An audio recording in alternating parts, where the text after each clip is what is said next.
Everyone in the Fire Nation thinks I'm a traitor. I couldn't drag her into it. My first girlfriend turned into the moon. That's rough, buddy.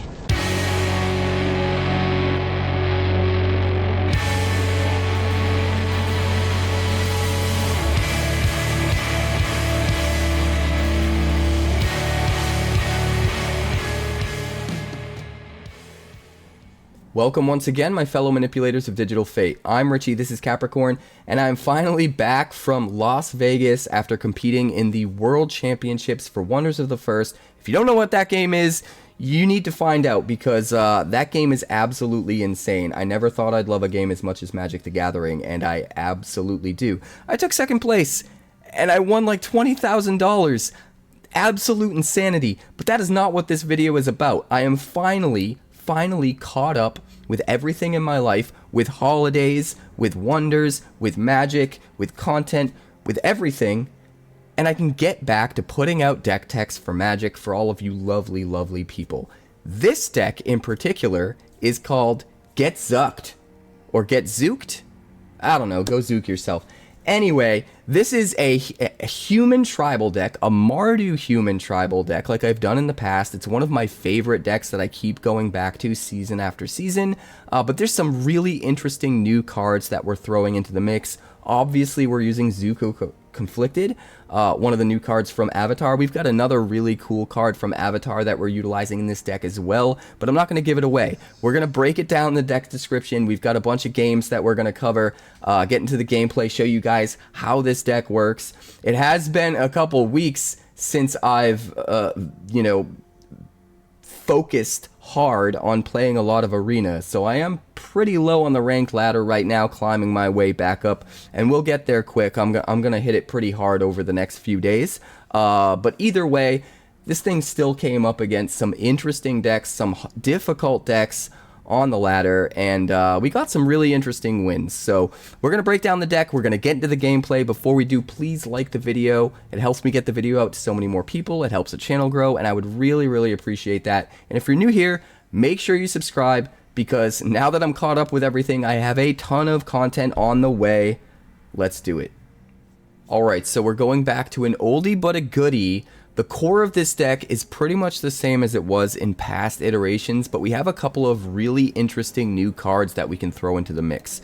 So for those of you who haven't seen this deck before, basically we're running 4 copies of Alesha, who laughs at fate, a 3-drop 2/2 first striker. When she attacks, you get to put a +1/+1 counter on her, but the most important part of this card is it has the raid ability at the beginning of your end step. If you attacked this turn, doesn't have to be with her, you return target creature card with mana value less than or equal to Alesha's power from your graveyard to the battlefield, which means if you swing with a 1-drop or a 2-drop and it dies in combat, you can immediately drop the Alesha, and at the end of your turn, just get it right back. So you can kind of swing willy-nilly at your opponent and be super aggressive without having to worry as much about the ramifications.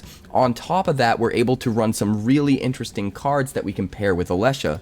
Stuff like Zack Fair that we can sacrifice to keep Alesha alive, or keep whatever creature is attacking alive when we try to attack to trigger that raid ability, and then the raid ability just brings back the Zack Fair. We can do something similar with Bulwark Ox, where once we have counters on some of our creatures, we can sacrifice the Bulwark Ox to protect our creatures, knowing that the Bulwark Ox just comes right back at the end of the turn because of Alesha's ability. So Alesha just constantly bringing back these creatures that protect your board state, lets you be hyper aggressive, constantly swing in with insane aggression, and just do some really crazy stuff. There's a lot of other interesting cards we have in the mix, but let's talk about the new ones. We have 1 copy of Zuko Conflicted, and I was kind of conflicted about including more copies of this, but at the end of the day, I think 1 is right. It's just kind of a little bit of spice, a little bit of flavor.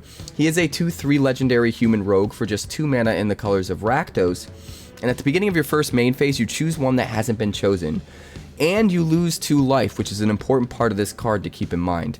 You can either draw a card, put a +1/+1 counter on Zuko, add a red mana, or exile Zuko and then return him to the battlefield under an opponent's control. The thing about that is that's not always a bad thing.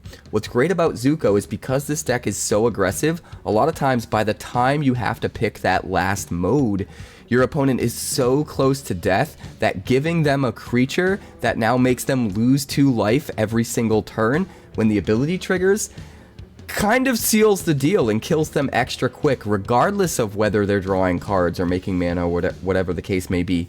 Now, you do want to be careful to try and get the most out of Zuko by probably putting the +1/+1 counter on him first, so that you can swing in for the maximum amount of damage each time he swings before you turn over control of him. So yeah, make sure you are very careful with the order in which you choose those modes, but it is so cool just seeing Zuko hit their side when they're at like 2, 3, 4 life and watching them panic. It's amazing. Another really cool new card that we're using in this deck is Sandbender Scavengers, a 1/1 human rogue for 2 mana. Whenever you sacrifice another permanent, you put a +1/+1 counter on this, which is really good in this deck because we're running 4 Zack Fairs and 4 Bulwark Oxes, which we are constantly sacrificing over and over and over and bringing back with things like Alesha and a couple of the other cards, so we can actually get a good amount of triggers on this.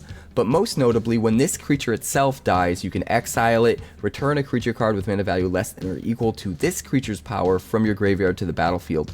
So even if this dies right away, you still get back one of your 1-drops. You can get back a Zack or some of the other stuff that we'll talk about in just a little bit. But if you can get this up to even 1 counter, you can bring back some of your most important cards at that point, and there isn't really much your opponent can do about it.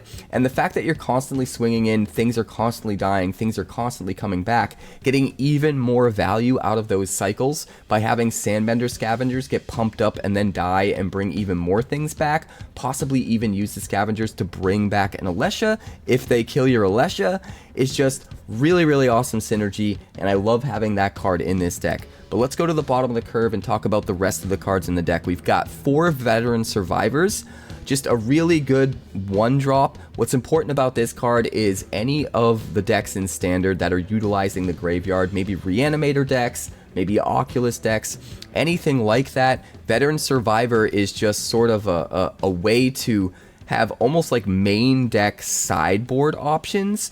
We have a graveyard removal just built into the main deck with the Veteran Survivor here, and it can help us in those matchups. Even if we're not playing best of 3, even if we're just playing best of 1, it feels like we already preemptively sideboarded. It feels like cheating almost. It's just so good. And what's great about the Veteran Survivor is even if you're not up against a deck where you need to exile things from the graveyard, he's still just a good, aggressive 2-power 1-drop that counts as a human, that picks up some of your synergies, and maybe later on its ability turns it into a 5/4 with hexproof. So there's no downside to this guy. We're definitely running all 4. And then we are just running 1 copy of Cecil Dark Knight. If we can get him down, he can be really good, especially because he's another way to keep our board state alive. We have so many different ways to keep things alive, to keep our Alesha alive. And if we get him to flip into the Redeemed Paladin, it's another way to keep attacking and being aggressive while protecting all of our attacking creatures. And we can always just bring back the Cecil if the Cecil's the only thing that can die. Just bring that back with Alesha and some other stuff. We do want 9 1-drops, I think, in this deck, so that consistently we can have one on turn 1, because one of the pros of this deck, one of the main upsides to it, is the fact that because it's a tribal deck using human tribal, we're able to run things like Cavern of Souls and Secluded Courtyard so that all of our lands can enter untapped even though we're running 3-color. So it's a 3-color tribal deck that can work in a lot of ways like a monocolor aggro deck, which is really, really fast and efficient. So that's part of the upside of running humans specifically, and the only non-human in the deck is the Bulwark Ox. Moving on to the 2-drop slot, in addition to the Bulwark Oxes, we have 3 Sir Vondam, which is probably the best card in the deck. This thing gets boosted up so easily. 2/2 Vigilance Menace for 2.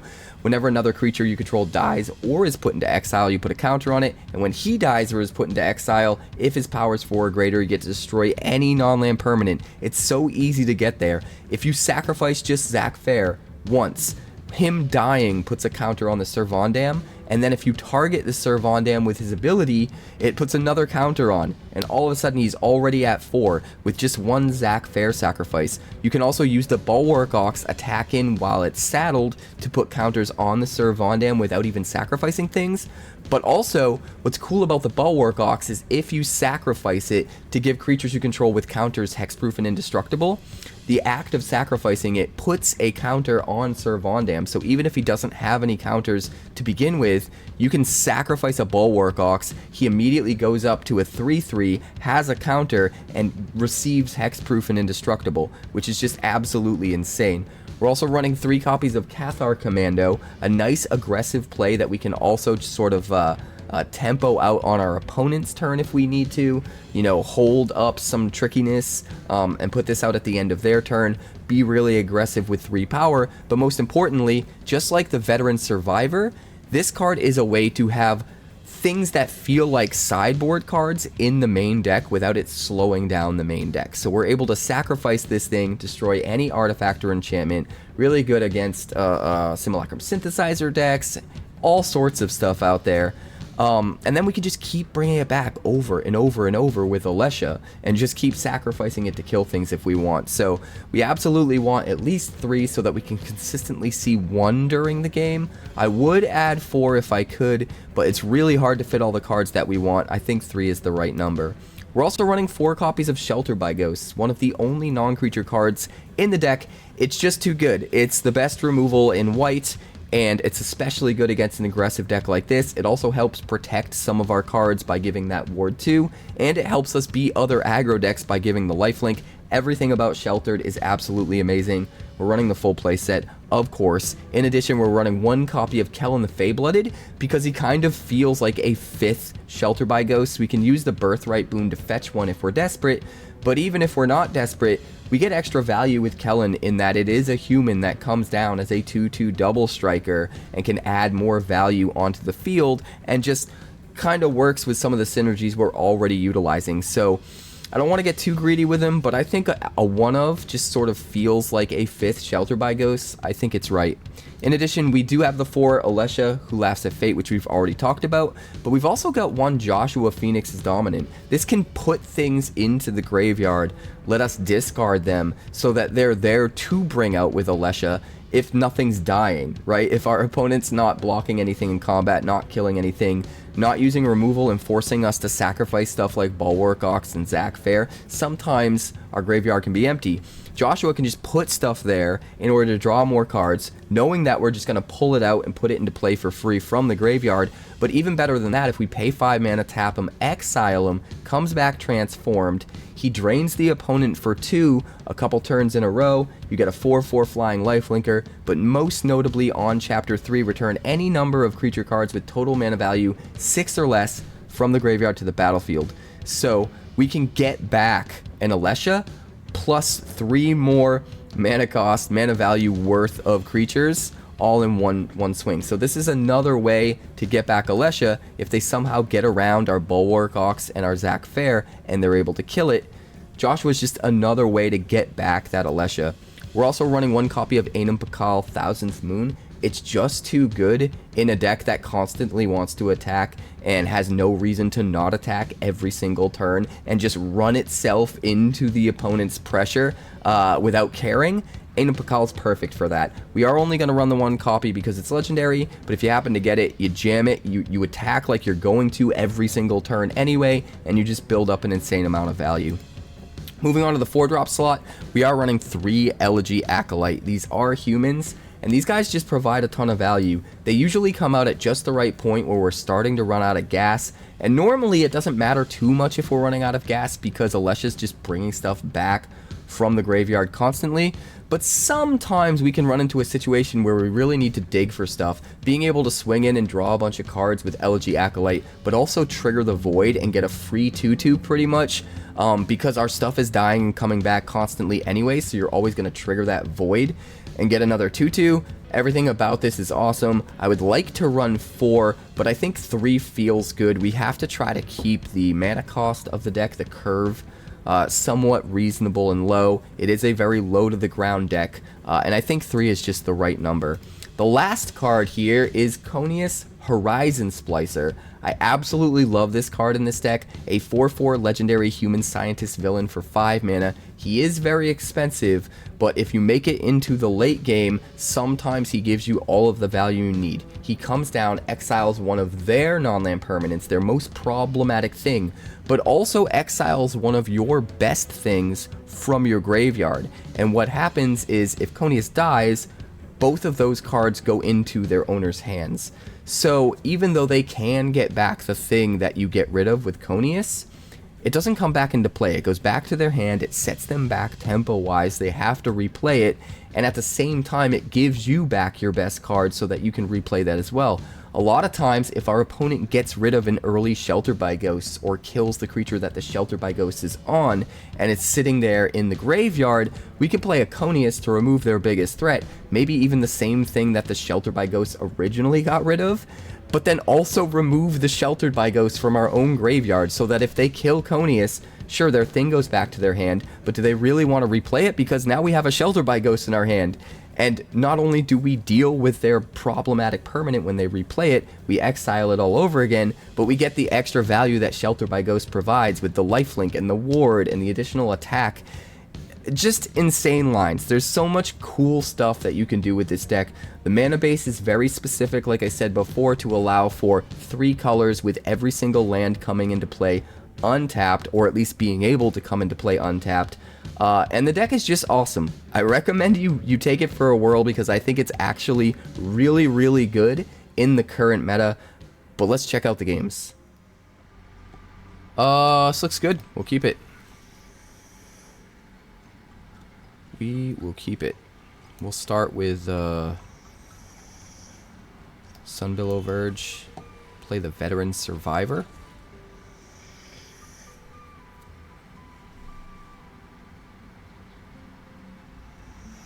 This is my least favorite board in the entire game.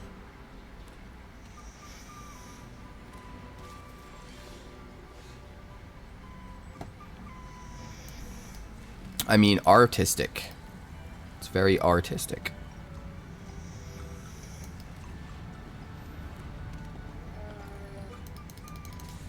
I'll trade my Survivor with you if you'd like.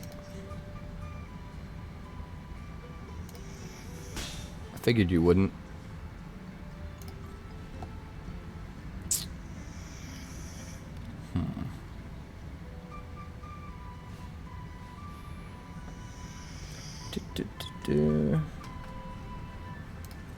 That's fine.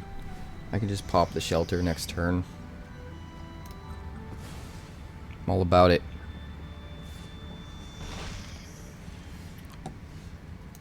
I'm all about it.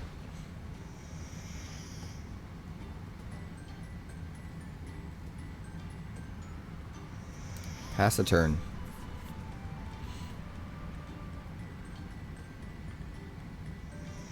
Are you ready? Another Hinterland Sanctifier. Come on. Get out of here. Get out of here with that. Hinterland. What is this? It ain't Easter. It's coming up on Christmas. At least Thanksgiving. At least give me a pumpkin pie or something. Enough of these bunnies.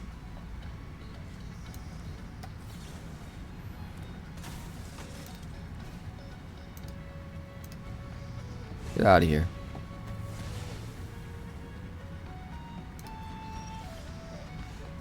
Get out of here.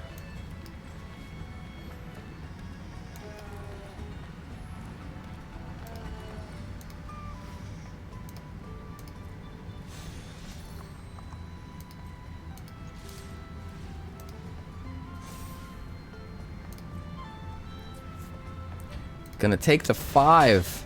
Gonna take it, Mr. Bunny Bunny. Let's exile that sucker. That feels pretty good. 3 Bulwark Ox against 3 Hinterland Sanctifier. What is going on? It's the Animal Kingdom in here today. The Animal Kingdom, says 93.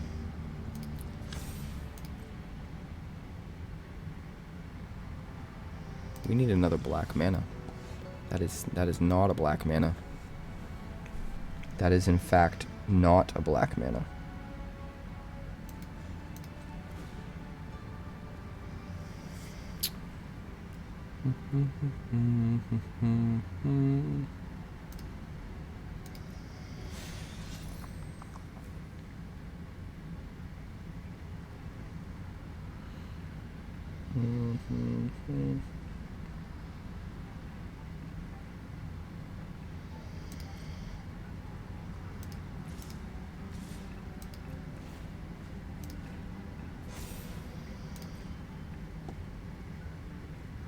Oh, just gonna take it.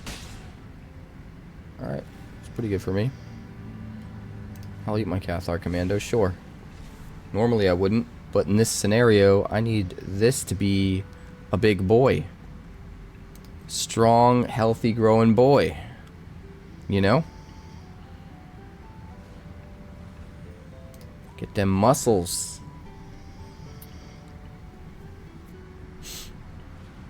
Do some 7-minute mile runs.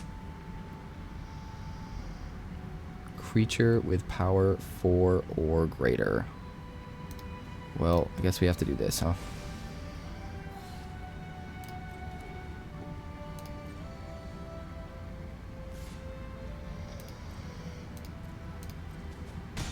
Where's my black mana? Where is my black mana?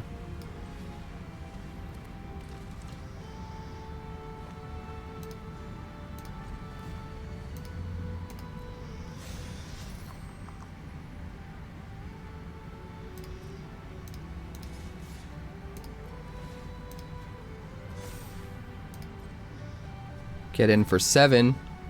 Unless you want to triple block something. I don't think you do. Goodbye, exercise. Now we got the hex proof.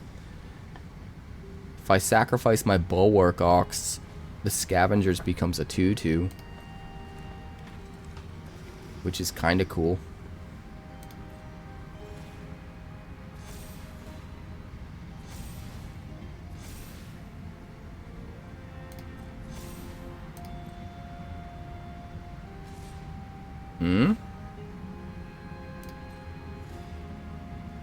Oh god, that's terrifying. I don't think I can take the chance. He's got a mana open. All he needs to do is gain 1 life and I die. But I will do this. Put a counter on the Sandbender Scavengers.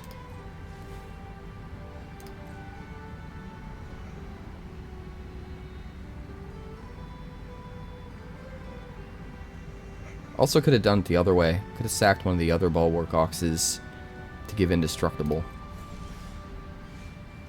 Hey, there's a little bit of something.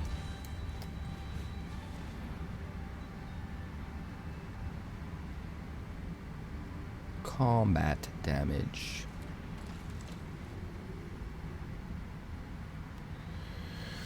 So, we are definitely gonna have to block. Saddle.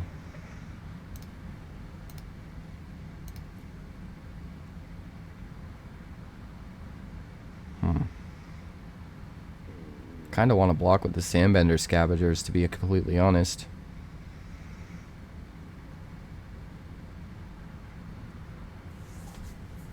Four.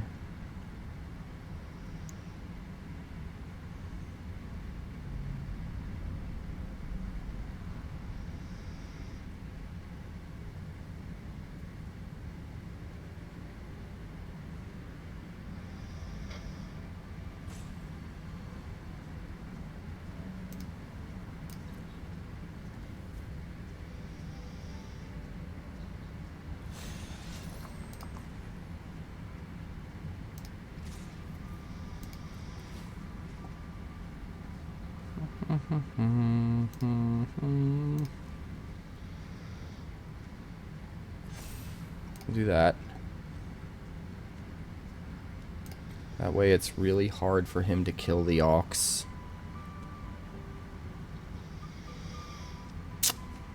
He can't attack with any of the small stuff, or the Acolyte eats it and gains us life.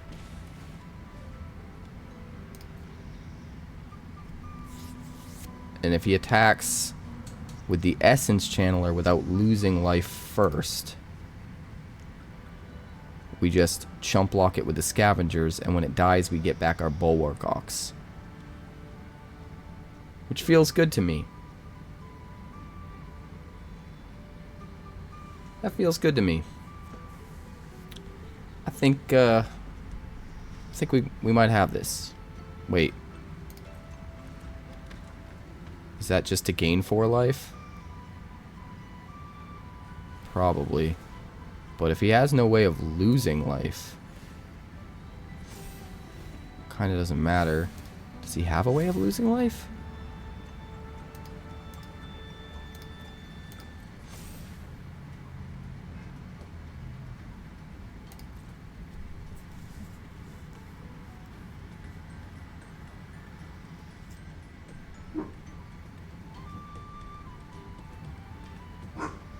I don't think so.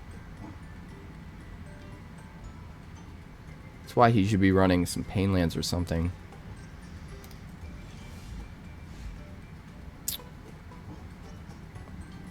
Interesting.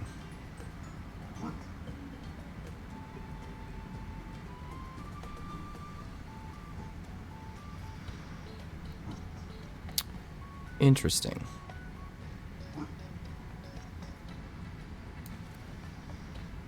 He's at 13.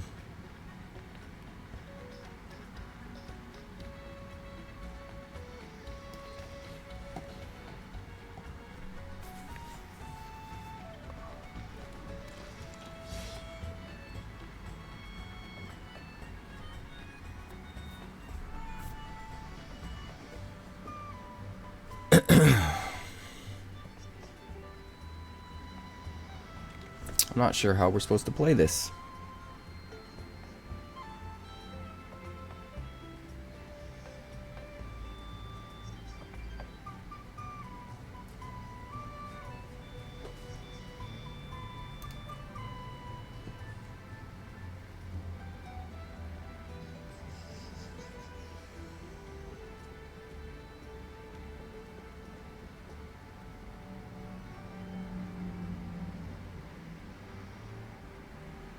I'm really not sure.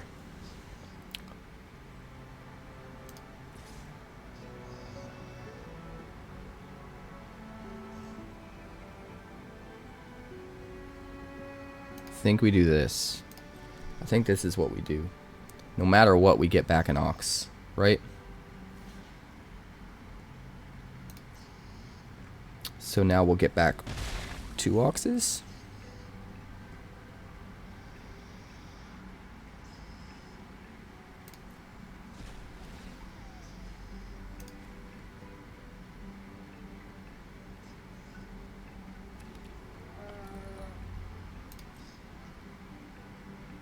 And we just have to hope that he can't lose a life and fly. And that's it.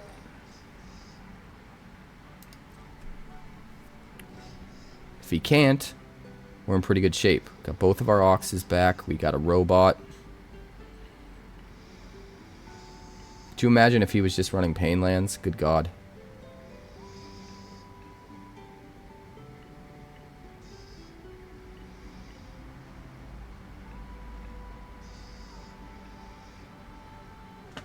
Need some more nectar. Exercise. Exercise the demon. Yeah, I probably should have put a counter on that guy earlier. Gets back a Linden. Not sure why. Oh, that's why. Because you can't really do much of anything else. That's fair.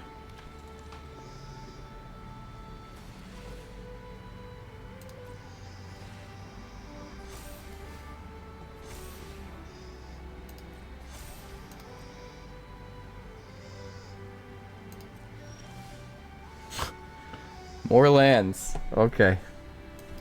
Sure.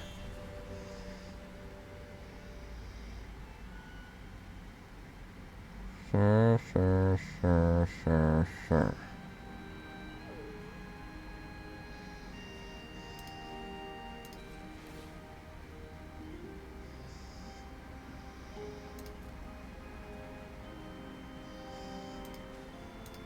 Saddle here.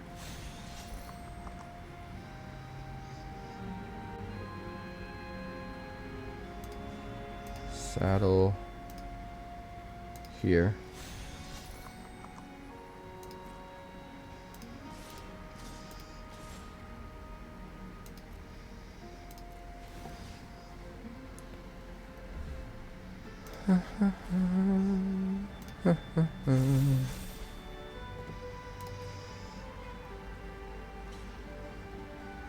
Figured as much. Do we sack one of these is the question. Sack one of these, we get it back. But then we only have one blocker. So I think we actually sack this one.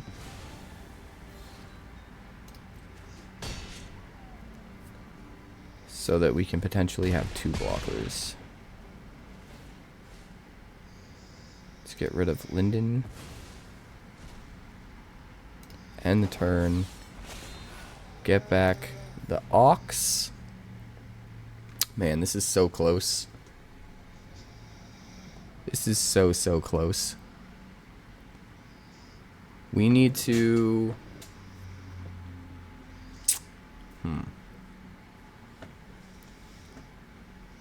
We just need to make sure Essence Channeler doesn't get through. Everything else is kind of easy. But Essence Channeler... Hey, there we go. That'll do it. That'll be fun.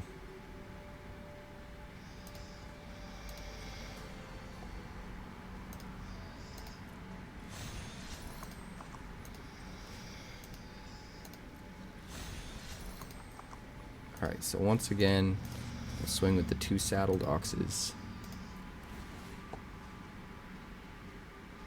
This time we'll put the counters, one on Elegy Acolyte, and one on the new ox that's swinging.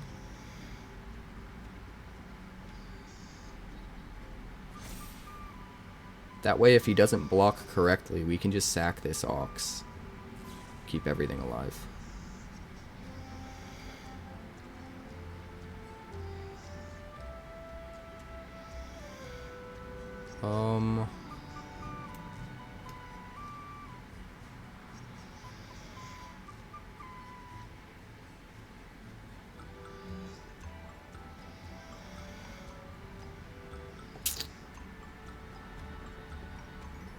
I guess to play it safe, we sack this one.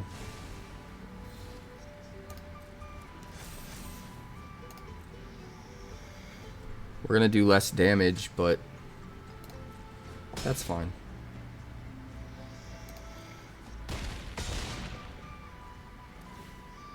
Draw a card. Jeez. Get rid of case, I guess. Play a tapped shrine. Trigger, make a 2/2. Get back the ox. Just value engines. Just value engines. He needs a way to lose life so he can swing in. Yeah, we got you. Alright. Alesha, Vondam. Got a Zack on one. This looks good. Not gonna lie, this looks good. We will play the Courtyard naming Human. Get Zack out. You could use Cathar Commando to get rid of Leyline, which is pretty cool.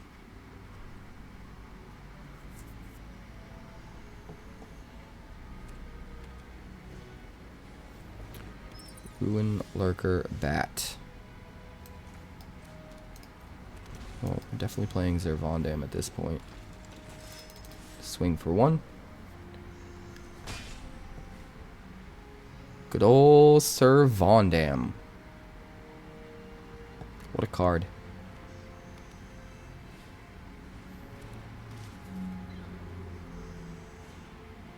What a card.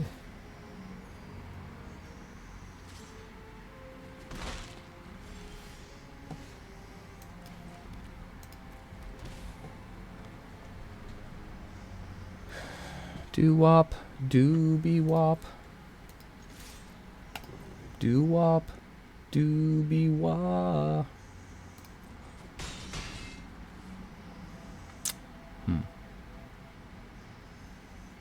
I mean, do we just put it out anyway? Probably not, right?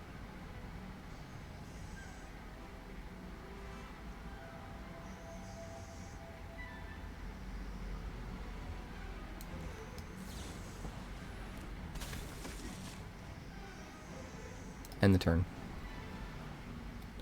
Maybe I should have waited to flash this out. My thought process is I want to be able to kill this, but I want to wait until he's going to trigger it before I bother to kill it. So that I can keep open the ability to use Zack's ability instead if I need to. 21. Now I'm in a pretty good position to Alesha. I don't think he has enough beef to hold me back at this point.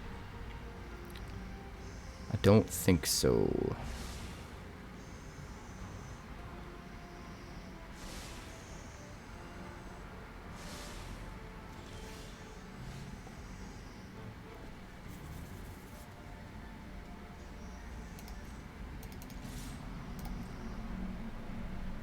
We'll do a little swinging.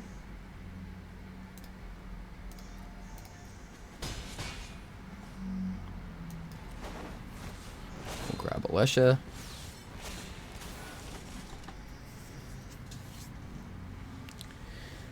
And now we're in a very, very strong position. He's got some negligible life gain, but I don't think it's going to be enough to outpace us, really. I just don't.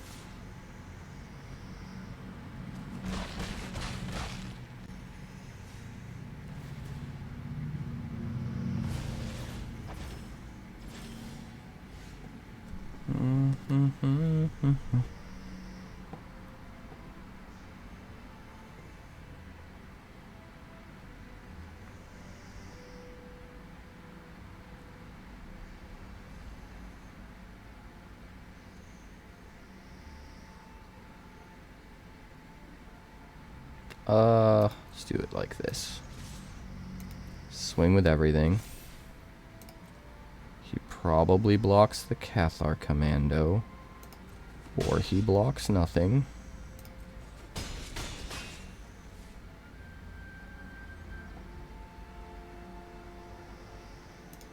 We sack Zack to put a counter here. Which also puts a counter here.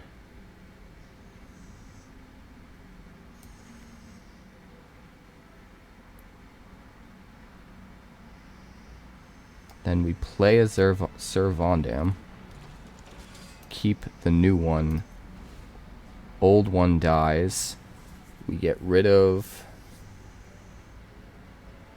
a Ruin Lurker bat. We get a counter on the new Sir Vondam. And then we get back a Zack. I could have just got back the old Sir Vondam so that it could die and pop this up to 4. But I feel like this is better for the long term. That's a little bit of a problem. We might have to get rid of that with a Sir Vondam.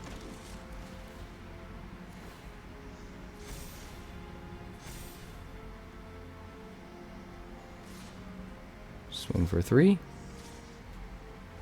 We go to 9.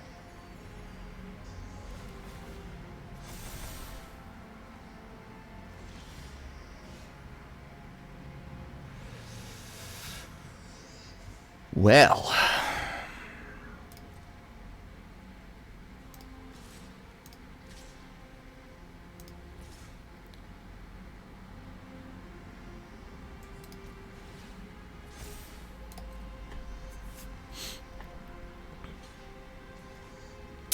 Welcome to Menace.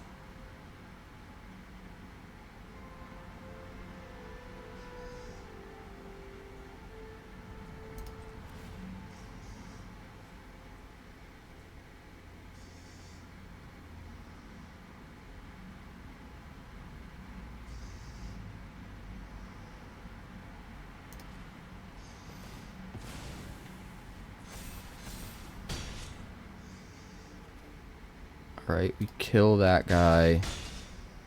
Then Sir Vondam dies. Then gets rid of the Pride Mate.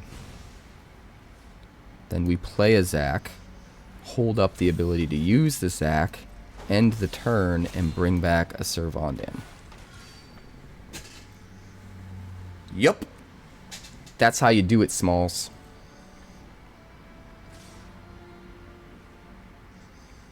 Go ahead and swing in the air.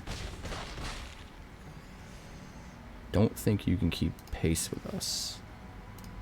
Even with the card draw engine you have.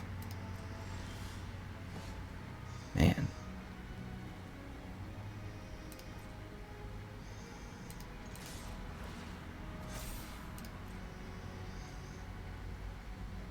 Just gonna take it all?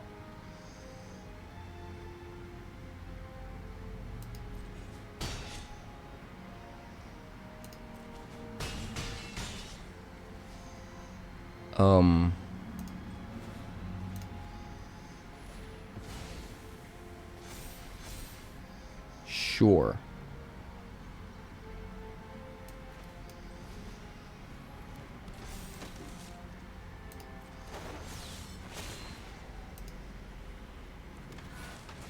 Keep you. Get rid of Halia, I guess. Gain some life. Pass the turn. Now once again, we can sack Zack. Get a counter, gain a life, go up to 10.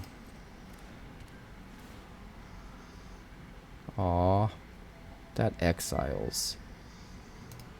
But we can do this. I like that just fine. I like that just fine. Get out of here.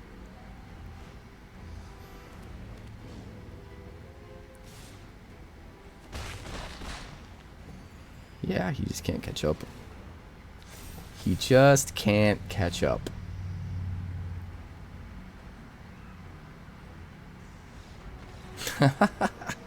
He just can't catch up. No matter how much life gain he has. This looks pretty decent. We'll keep it. No Alesha, but we've got some really good early plays. So we're going to start with Sunbillow into Veteran Survivor. Looks like we're up against a green deck. Simic deck. Interesting. Badger Mole. Well, we definitely have to get rid of the Badger Mole.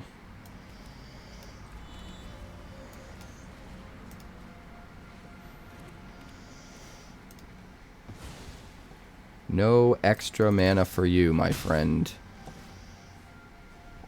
None. Nunzo. Get out of here with that get out of here with that stuff.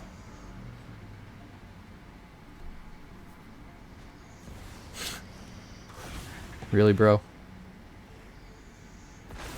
That's your plan?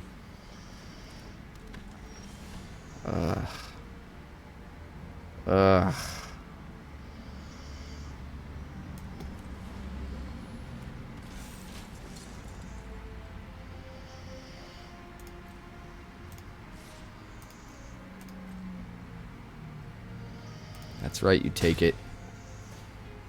Don't you forget it.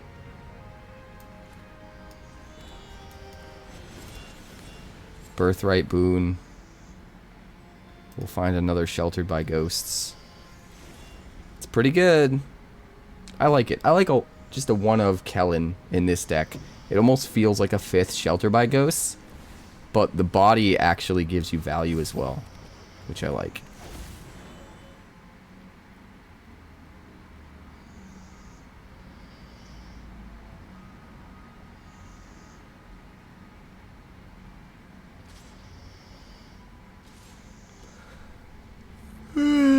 We'll let you in. That's fine.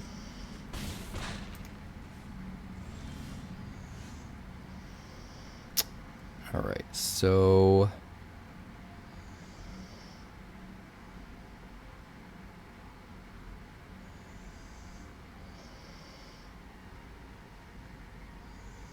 I think we definitely need to still eat the badger mole cub.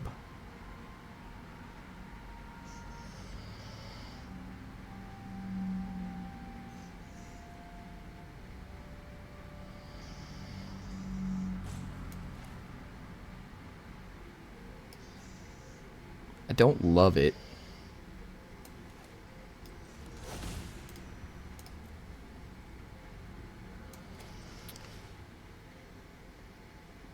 But I think I just have to.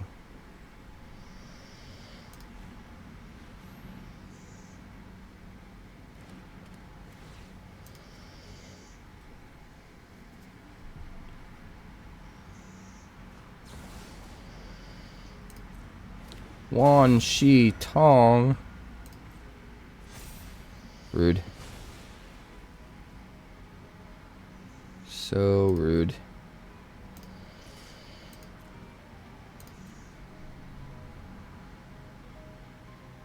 So rude.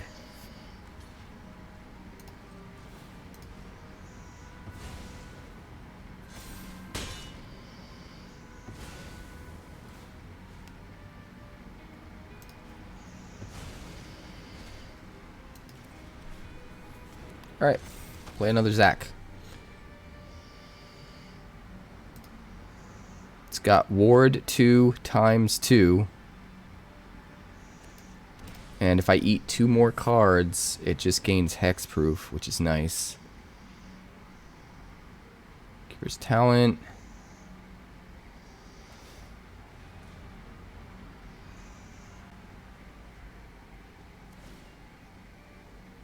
Kind of flooded a bit, but I think we're making the game work for us. I think we're making it work for us. Quantum Riddler doesn't get to keep it.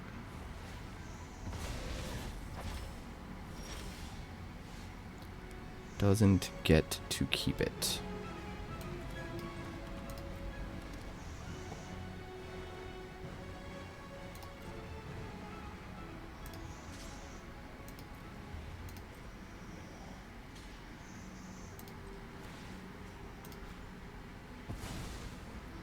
Kill Drunith. Gain a bunch of life. Get rid of Drunith. Play Kellen. Now we got a double striker, so his ground stuff can't swing in. And he needs 3 power worth of blockers in order to trade with the survivor.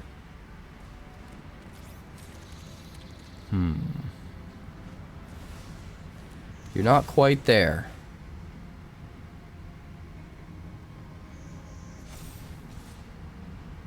Your flyer's nice, but we have a lot of life. A lot of life.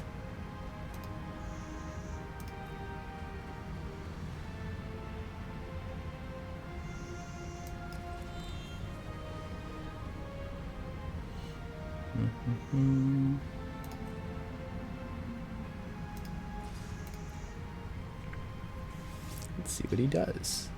Blocks with 𝐻𝐼𝑟. Are you sure you want to block with 𝐻𝐼𝑟? I mean, I guess you can do that. It's worth it for us, though. Because we can get back Zack. Which means we can keep Veteran Survivor alive. Again. And we can do it every turn now. Every turn we sack Zack. So that this guy can swing in with Indestructible, gain us a bunch of life, get another counter, and then Zack comes back because of Alesha. It's awesome. Yes, attack me with your flyers.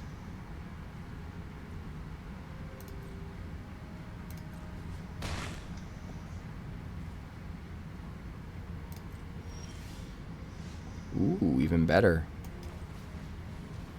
Vondam.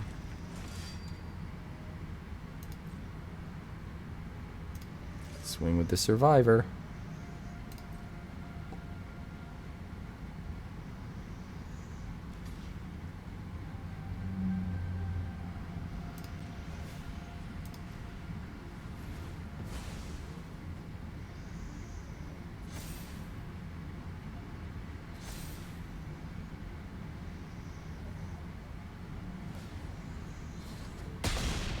I'll gain 7. I will submit 0, thanks.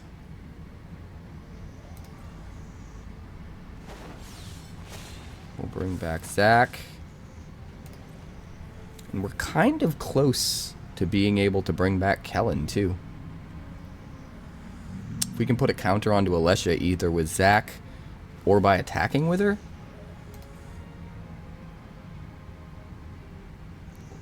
we can bring back 𝐿𝐿𝐿. All we have to do is sack Zack to get Sir Vondam to 4, and it can get rid of whatever we want.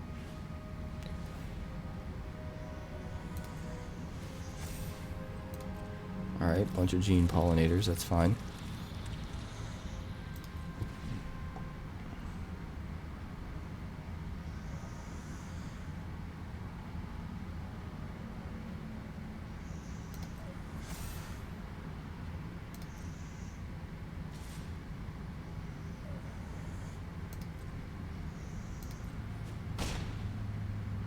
I think he's out of mana.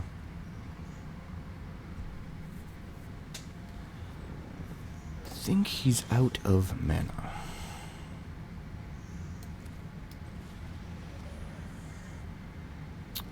We'll do this.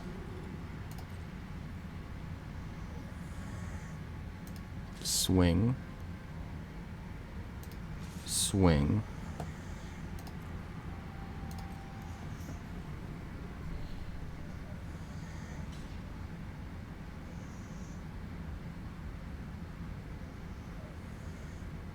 What you gonna do?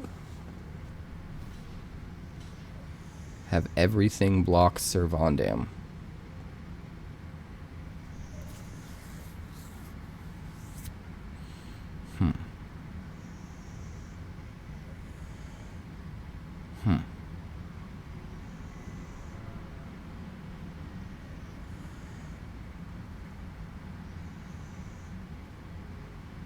Can't kill the 7/9, can we?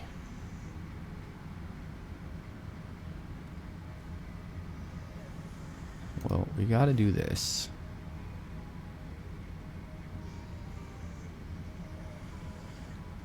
We'll put a counter here to make Sir Vondam go up to 4.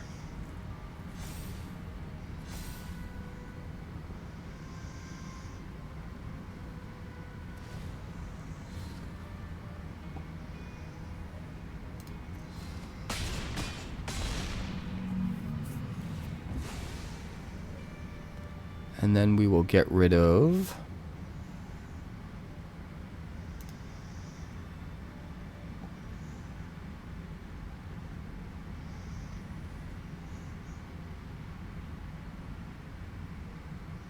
I think the vigilance dude.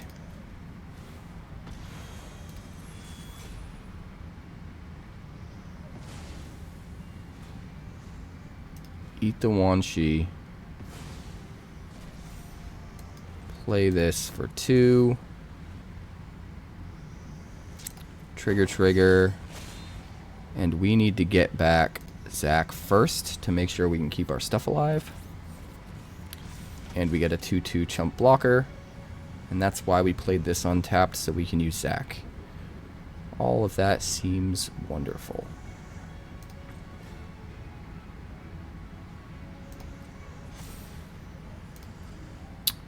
Drunith, kinda big. We're gaining enough life that I'm not worried about the Quantum Riddler.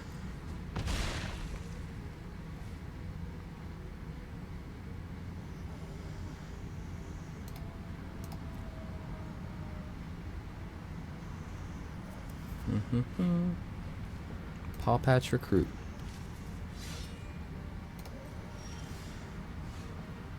Okay. Anum Pakal.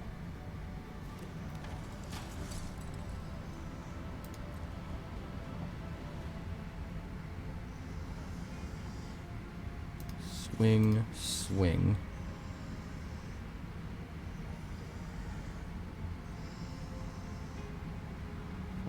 6, 7, 4.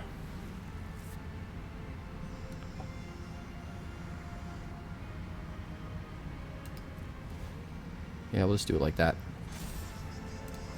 That seems fine.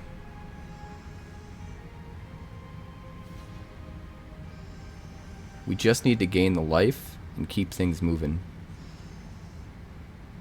That's really it. If we don't need to use Zack to keep anything alive, that means we can bring back something else this time, which is really good for us.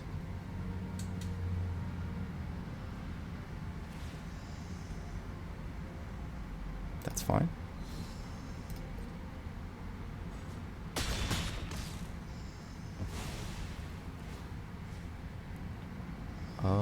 Submit 0. End the turn.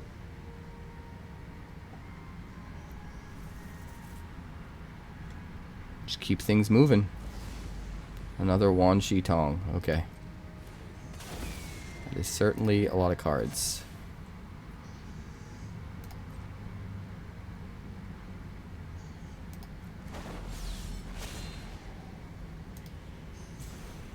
Get back Sir Vondam. Make a 2/2.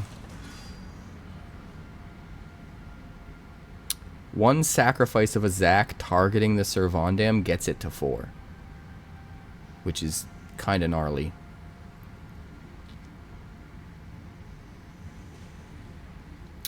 This thing's got hexproof now.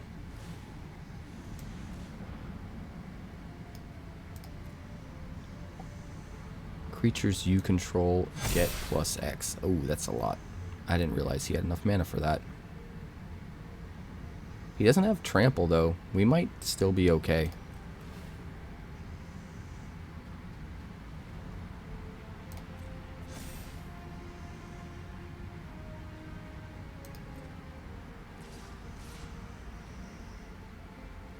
Oh, he's swinging with only flyers. That's why we're not okay. I completely missed that line. I completely missed 2 flyers. Tyvar pumps with the mana dorks. And he swings with just those guys.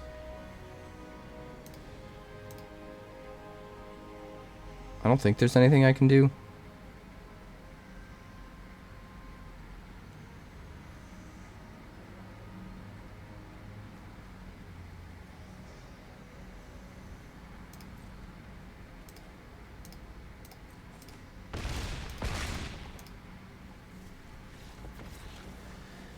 Damn. I think we could have won that game. I think in most circumstances we win that game. I just think we didn't draw into things properly. We don't have red, but we are going to try and make this work. Keep 7. Sir Vondam on 2.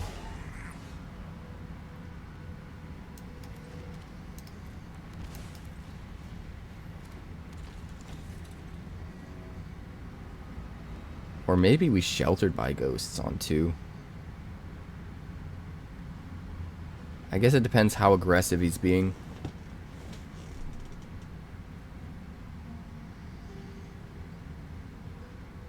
Depends how aggressive he's being.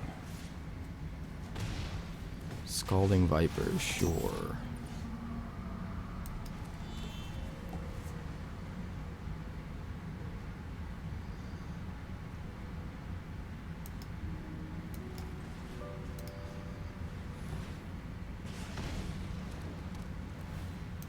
Hit the Viper. Swing for 3. Gain some life. Now, he's got a land and a shock. Our survivor's toast. But it does take his whole turn to do it, right?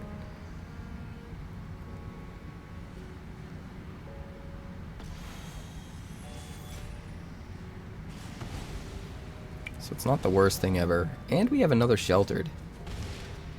We just need to get out a creature first. Human.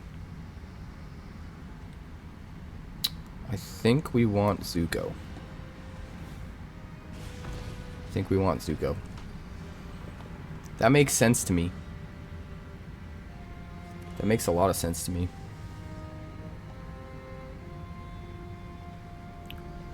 Scooby-Dooby-Doo.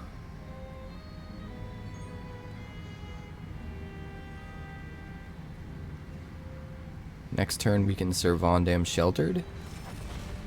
Nova Hellkite, sure. Makes it so I can't block very effectively. Okay, I mean, it was going to do damage to me anyway. So, it's kind of a good thing. Right?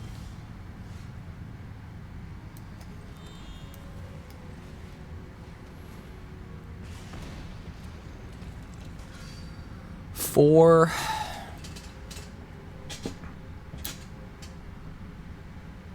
5, 6, 7, 8.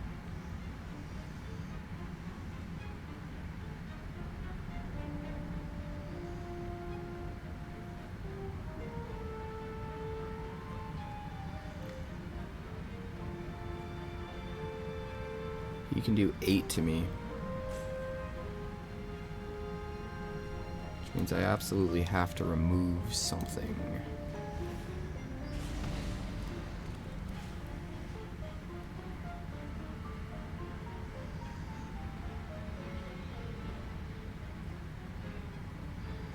I think I get rid of the double striker. Because 𝐭𝐿𝐴𝐻 can be played next turn and won't trigger the Scalding Viper. At least if I'm desperate, I can block the Scalding Viper here.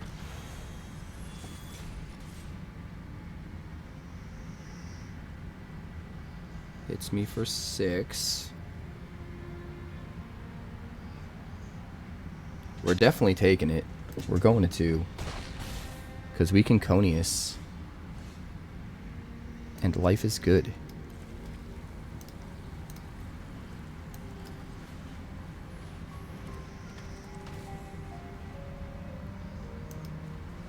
Hit that. And then also hit a Sheltered by Ghosts. So if he gets back his Nova Hellkite, we get back a Sheltered by Ghosts. Which is incredible. We'll gain some life. We have a blocker.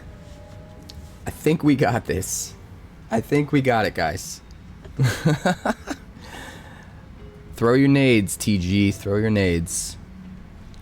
Catch him and toss him right back. No, don't you dare. Dude. Gets me to 1. What's his last card? You better not be Burn.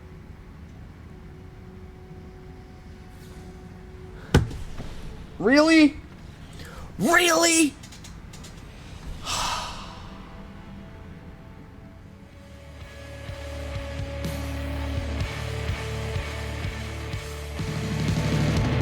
Thanks so much for checking out my channel. I'd like to give a huge shout out to all of my patrons over at Patreon. Without you guys, this channel would not be possible, so honestly, thank you from the bottom of my heart for all of your contributions. If you haven't yet, like and subscribe. The more likes we get and the quicker we get them, the bigger this channel will grow and the faster it will grow. I'd love nothing more than this channel to become something very special for you guys, but it's entirely up to you how fast that happens. Also, if you'd like more deck text, that's somewhere over there. And if you'd like to see what else the channel's been up to lately, that's somewhere up that way. Also, subscribe, circle below, do all the things.